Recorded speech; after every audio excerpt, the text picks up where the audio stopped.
श्री शिवाय नमस्तुभ्यम। हर हर महादेव। श्राद्ध पक्ष समाप्त होने वाला है। अंतिम कुछ दिन शेष बचे हैं। इन बचे हुए दिनों में यदि आप कोई भी उपाय गुरुजी के कर लेते हैं तो आपकी समस्या अवश्य ही दूर हो जाती है। तो आपको श्राद्ध पक्ष के बचे हुए दिन में क्या करना है, आइए जान लेते हैं।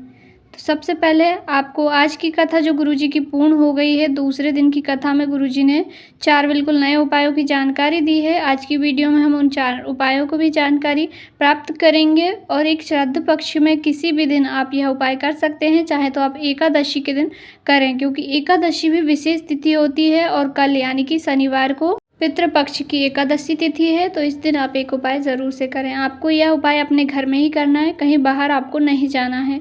इस उपाय से क्या होगा, इस उपाय से यदि पितृदोष घर में है तो वह दूर होगा और सारी जो समस्याएं होती है ना, लड़ाई झगड़े हो गए और किसी भी प्रकार की कलह हो गई या फिर धन नहीं रुक रहा है या कर्जा बढ़ गया है, सब पितृदोष के कारण से ही होता है। तो पितृदोष का निवारण के लिए ज़रूर से अपने घर में एक उपाय करें। आप कहीं नहीं जा सकते, कोई दिक्कत नहीं। आपको केवल एक चावल का दाना लेना है और अपने घर में जहाँ भी आप पीने का पानी रखते हैं, किचन में रखते हैं पानी, किचन में ही आपको जाना है। मट के परिंदे के पास या गुंड में रखते हो या आरओ लगा है या फ्रिज में रखते हो, तो जहाँ पानी रखते हो वहाँ आपको एक चावल का दाना अपने सीधे हाथ की हथेली में लेकर जाना है और मटके के पास ही आपको बोलना है 5 बार स्वधा स्वधा स्वधा स्वधा स्वधा। बोलने के बाद अपने घर में शिवलिंग सभी घरों में प्राप्त है, सभी घरों में उपलब्ध होती हैं, तो शिवलिंग के पास आकर उस चावल के दाने को आपको अर्पित कर देना है भोलेनाथ की शिवलिंग पर। बस इतना ही करना है। केवल एकादशी के दिन भी आप इस उपाय को कर लेते हैं तो आपके घर के पूरे पितृदोष समाप्त हो जाएंगे, पितरों का आशीर्वाद प्राप्त होगा। यदि घर में शिवलिंग नहीं है तो आप शिवालय जाकर भी चावल का दाना अर्पित करके आ सकते हैं, पर आपको मटके के पास से ही चावल का दाना रखना है। दूसरा उपाय, आज की कथा में गुरुजी ने 3 से 4 नए उपाय की जानकारी दी है। तो पहला जो है, गुरुजी ने कहा पार्थिव शिवलिंग का निर्माण आपको एक बार महीने में ज़रूर करना चाहिए। और यदि आप मासिक शिवरात्रि पर या कभी भी जब भी आप पार्थिव शिवलिंग का निर्माण करते हैं, तो जब आप निर्माण करते हैं उस समय आप जब मिट्टी के पार्थिव शिवलिंग बनाते हैं तो आपके मन में जो भाव चल रहे होते हैं, जो कामनाएं चल रही होती हैं, वह कामना भोलेनाथ बिन बोले ही पूर्ण कर देते हैं। दूसरा गुरुजी ने उपाय बताया, जिन्हें नौकरी की तलाश है, कई वर्षों से प्रयास कर रहे हैं, नौकरी आपकी नहीं लग रही है सरकारी, आपने शहद वाला उपाय भी किया है, तब भी आप इस उपाय को एक बार ज़रूर करके देखिएगा। और यह उपाय केवल श्राद्ध पक्ष की शिवरात्रि यानी कि 3 सितंबर रविवार को है। तो इस दिन आपको एक बेलपत्री लेनी है और एक बेलपत्री के बीच वाली पत्ती पर गौ माता का घृत, घृत का मतलब होता है घी, गाय का घी आपको बीच वाली पत्ती पर लगाकर उस पत्ती को भोलेनाथ की शिवलिंग पे अर्पित कर देनी है। पत्ती का मुख, जो बीच वाली डंडी जो होती है, बेलपत्री की डंडी का मुख होगा उत्तर दिशा की ओर, जिस तरफ जल बह के नीचे जाता है उधर होना चाहिए।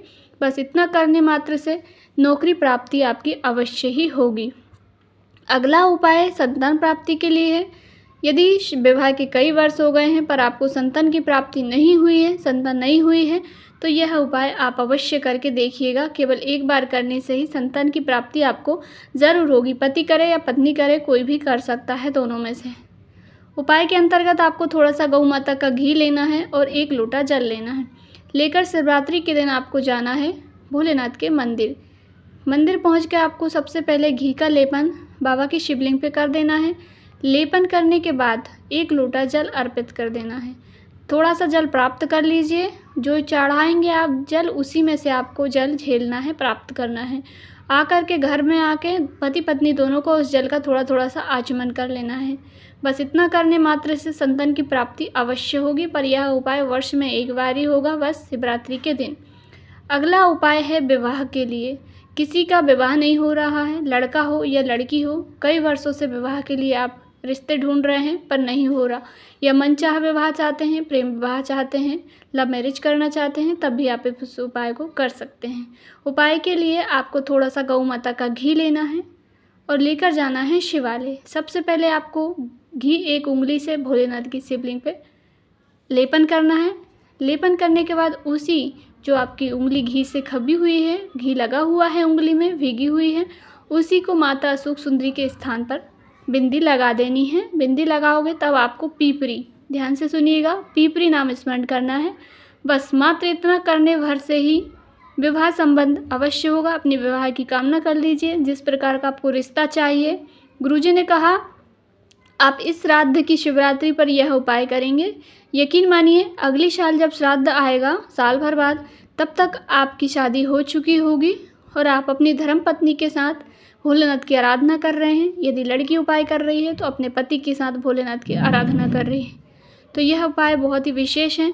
विशेष शिवरात्रि का दिन है। शिवरात्रि 30 सितंबर रविवार को पड़ रही है, ज़रूर से ही कीजिएगा। मैं आशा करती हूँ आपको दी गई जानकारी पसंद आई होगी। यदि आपको समझ में आ गई है तो वीडियो को लाइक ज़रूर करें, चैनल पर नए हैं तो सब्सक्राइब ज़रूर करें। हर हर महादेव, श्री शिवाय नमस्तुभ्यम।